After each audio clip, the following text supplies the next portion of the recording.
Okay, so let's say that you're ready to make a decision. You want to know what our onboarding process looks like. First of all, we shorten the time horizon to about 30 to 60 days. This is a preference because it's in your best interest to keep momentum. What we find is that when people are looking for solutions to needs and they're comparing things across the industry and looking to make a decision, once they feel confident about that decision, it's time to go ahead and move into that process, because otherwise things just kind of fall off the map. So we like to set the expectation for about 30 to 60 days. We don't like for there to be more than about 14 or 15 days between the stages that I'm about to lay out for you. So there's a 5-stage process in client onboarding. The first stage, when there is interest, is doing a get to know you meeting. Now, we don't know if you're gonna be a good fit, and you don't know if we're gonna be a good fit. So this is the time for us to talk 15, 20, maybe 30 minutes by phone or in person or by video chat. General questions, general get to know you. If we want to move on from here, we will go to step 2, which is discovery. This is generally a lengthier meeting, about an hour, and this is where we're going to get into some of those deeper dive questions about, your personal goals, what you're after, what needs you have, what difficulties you might have, what some of the other solutions are out there that you found.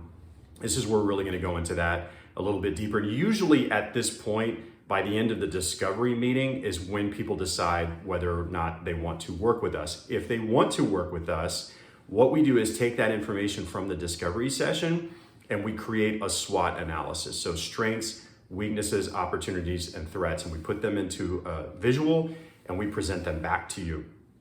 And of course, this is a dynamic process, so it's ongoing.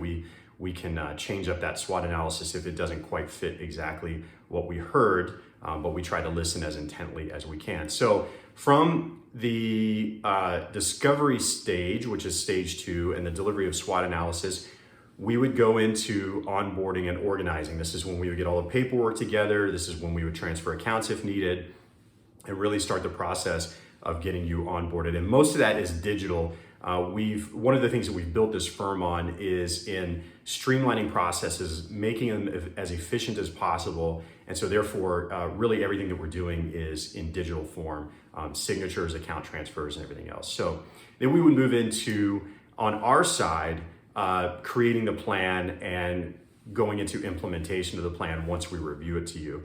So step 4 is the actual plan delivery, review, and implementation. Now, I do want to say that plans are dynamic. We're not a believer in creating this hefty financial plan and delivering it to you and thinking that that's just going to remain concrete and static going forward. That is not how it works at all. In fact, we like to make sure that planning is very nimble because it has to change based on life changes that are occurring. So plan delivery, review, and implementation would occur in stage 4.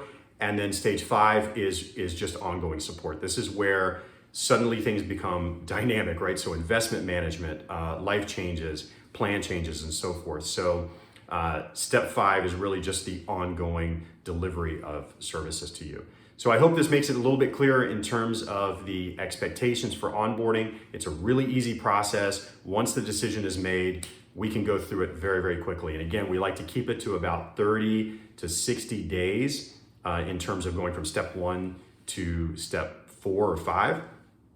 And we like to not wait more than about 14 to 15 days between those stages in order to help you, because momentum really is in your favor. So any questions, reach out to us by email or by phone. And as always, you can follow us on LinkedIn, YouTube, and here on the website.